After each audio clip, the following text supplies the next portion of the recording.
नमस्कार, मैं हूं अनुराग। एंटी नेशनल आप देखना शुरू कर चुके गए। आज मेरा जो सहयोगी है वो मेरे साथ नहीं है, इसीलिए जो लोग जिनके पास हम आए हैं वो ही मेरा कैमरा प्ले कर रहे गए।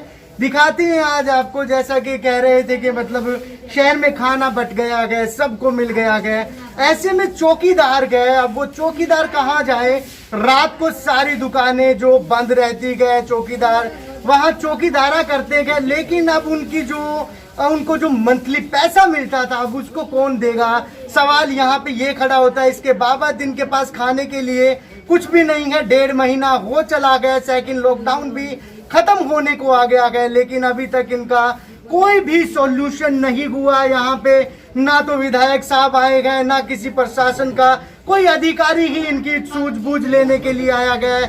यहाँ तक कि जो इनकी महिलाएं थी वो घर में काम करती थी, अब लोग उनको घर में काम करने के लिए भी इनकार कर रहे गए। आपको दिखाते गए ये परिवार कम से कम 30 से 40 जन गए, 20 लोग यहाँ रहते गए और 20 लोग कहीं और रहते गए। और उन्हीं से बात करेंगे, आपको दिखाते गए इन लोगों को। सबसे पहले तो ये देखिए, ये यहाँ पे रहते गए, ये इनका घर गए। ये देखिए, ये सीधी जो गली गए यहाँ से आते गए और ये लोग यहाँ रहते गए। ये पूरे का पूरा ये देखिए यहाँ रहते गए, लेकिन इनका खाने का जो है वो अभी तक किसी ने बंदोबस्त नहीं किया गया। यहाँ पे जैसा कि विधायक साहब कह रहे थे सबको मिल गया। अभी भी सब्जी मंडी में उन्होंने कहा था 99% लोगों तक खाना पहुंचाया जा चुका है। उसके बाद एसडीएम साहब है वो घरों में जाके लोगों के जांच कर रहे हैं कि किसी को खाना मिला है या नहीं मिला। और जो बीएलओ है वो गलत रिपोर्ट बना रहे हैं कहीं ना कहीं। लेकिन जो खाने का जिसका अधिकार था, जिनके पास राशन पहुंचना चाहिए था, उन तक राशन नहीं पहुंचा गया। सर क्या नाम आपका?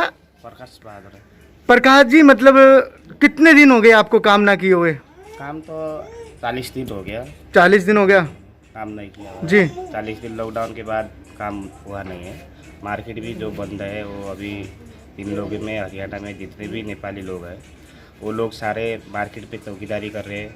उन लोगों को किसी को भी अभी पैसा नहीं मिला है, सारे अल्पत्र है।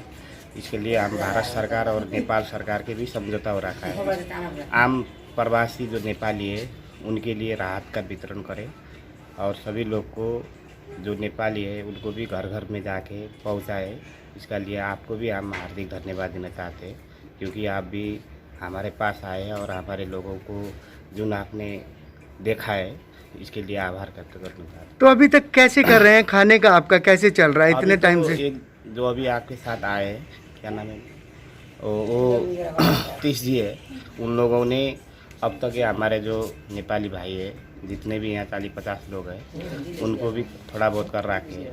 बीच में पहले और भी आए थे 8-10 दिन जो खाना दिया है, उसके बाद मिला नहीं है।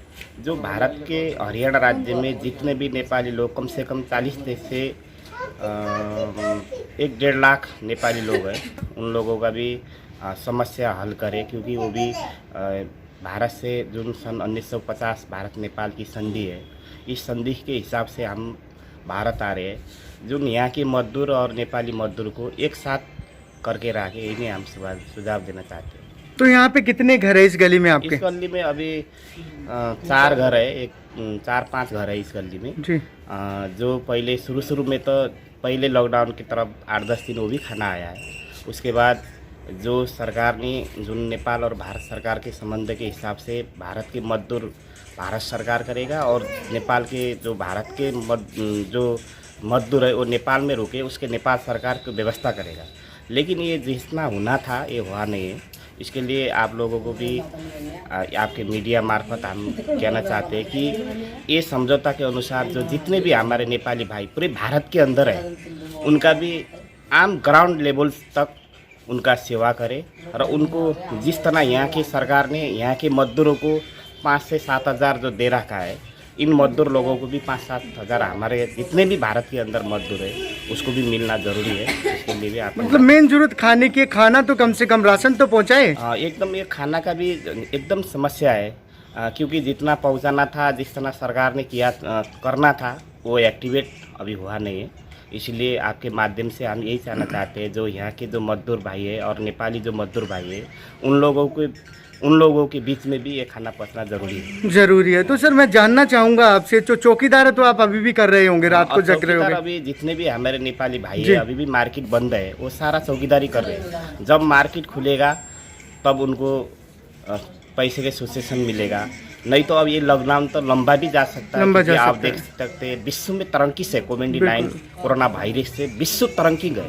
इसलिए ये भारत में भी जो सरकार का लॉकडाउन है, इसके हम नियम का पालन करना चाहते हैं और आम गरीब लोगों के तक जो राशन पहुँचना था वो किस्म से 1-1.5 किलो पहुँचने से 5-7 घर वाले जो परिवार है उनका गुजारा चलना मुश्किल है। इसीलिए आप लोगों के माध्यम से जो आपने आया, ये हमारे विचार सुना, इसके लिए आपको भी धन्यवाद। तो इन्होंने कहा कि मतलब जैसा कि सरकार 1.5 किलो राशन पैक करके दे रही है, इससे 5-10 जन का गुजारा नहीं चल सकता, एक ही दिन का खाना बनता है। जैसे हम जहाँ काम करते हैं, मजदूरी रात को चौकीदारी करते हैं, वहाँ के लोग कह रहे हैं भाई तुम काम करते रहो, जब खुलेगी तो पैसे देंगे। काम तो कर रहे हैं हम, लेकिन वहाँ से मिल कुछ नहीं रहा है। बाकी सरकारी तरफ से हमारे कुछ नहीं मिला जी। और ये जो सेठ लोग हैं, जो 1-1, 2-2 किलो आपके आस पड़ोस के लोग हैं, वही आस पड़ोस के लोग गुजारा कर रहे हैं, यही है सर। बाकी और मुश्किल से चल रहा है रसोई, अब आपको पता ही है जी। तो क्या मांग करना चाहेंगे सरकार से? सर जो भी है, जब तक लॉकडाउन होगा तब तक हमारे को जो भी राहत आती है सर, वो हमारे को भी दिया जाए, राहत सामग्री दी जाए। जो भी है, मतलब जो भी सुविधाएं मिलती है इस सिस्टम में, वो हमारे को मिलनी चाहिए, यही मेरी मांग है सर। तो अभी किराए पे रह रहे हैं? अब किराए पे रह रहे हैं। तो किराया का मकान मालिक क्या? मकान मालिक किराए के लिए आते तो हैं, लेकिन हम वही बात है, जब खुलेगी जब देंगे तभी देंगे। बाकी इधर उधर लेने वाले तो आप चेक करते हैं सर। क्या नाम आपका? शंकर। Thank you. तो देखा हमने आपको दिखाया, अभी इन्हीं की गली से चल रहे हैं। इन्होंने कहा कि जो लोग हैं इनको कुछ ना कुछ आस पड़ोस से थोड़ा बहुत मिल जाता है, लेकिन इतने में गुजारा नहीं चलता। सरकार से इन्होंने मांग की है कि इनको कुछ मिले, जो सरकार दूसरों को दे रही है वो इन्हें मिले। अभी और भी बात यहाँ पे हम करेंगे लोगों से। यहीं पे ही है हमारे, मतलब पड़ोस के ही आपको दे रहे हैं? हाँ, पड़ोस के ही हमें दे रहे हैं। बाकी सरकार की तरफ से कोई ऐसा नहीं आया, कोई संस्था, सामाजिक संस्थाएं नहीं आई? नहीं जी, कोई संस्थाएं आई हैं? नहीं अभी तक तो कोई नहीं आया। तो क्या मांग रखना चाहेंगे? तो मांग रखना चाहेंगे भाई, हमको राशन पानी मिल जाए, हमें कोई घर का मिल जाए, बस किराएदार मकान मालिक हमें परेशान करते हैं पैसों पैसों के लिए बस। तो ये थोड़ी सी राहत यहाँ पे आप चाह रहे हैं। हाँ। काम क्या करते हैं आपके हस्बैंड? काम यही मजदूरी कर रहे हैं। मजदूरी का काम है। तो दिखाया हमने आपको, ये 20-25 जो परिवार के लोग हैं वो यहाँ रहते गए, 20-25 थोड़ा इससे दूर चल के रहते गए, तो इनको जो खाना यहाँ पहुँचा रहे गए, पूर्व सेक्रेटरी है जो सतीश चुचरा जी हैं, वो जिनको इन्होंने बताया कि मतलब वो थोड़ा बहुत जैसे इनके लिए कर ही रहेगा। जब से लॉकडाउन हुआ गया, कोई सामाजिक संस्था इनके पास नहीं आई है। इसके अलावा सरकार ने भी मतलब कोई इनको राहत सामग्री यहाँ पे नहीं दी गए। इन्होंने भारत नेपाल संधि के अनुसार कहा कि इनको उसी तरीके की राहत मिले जैसा कि नेपाल में भारत में रहने वाले लोगों को मिल रही है, भारतीयों को मिल रही है, ऐसे ही नेपाल के जो लोग भारत में रहते गए उन सभी चौकीदारों को मिले। इसके साथ ही दुकानदारों से भी एंटी नेशनल ये अपील करना चाहेगा, जिनका ये अभी रात को चौकीदारा देते हैं, कम से कम इनको इनका मेहनताना इन तक पहुंचाए। आप जैसे तैसे करके चला रहे हैं, आप चलाइए, लेकिन इनका मेहनताना इनको पहुंचाइए। प्रवासी गए यहाँ से, काफ़ी दूर से यहाँ आए गए और आपके दुकान की, आपके मकान की रक्षा करते गए ये लोग। एएनटी नेशनल से अनुराग।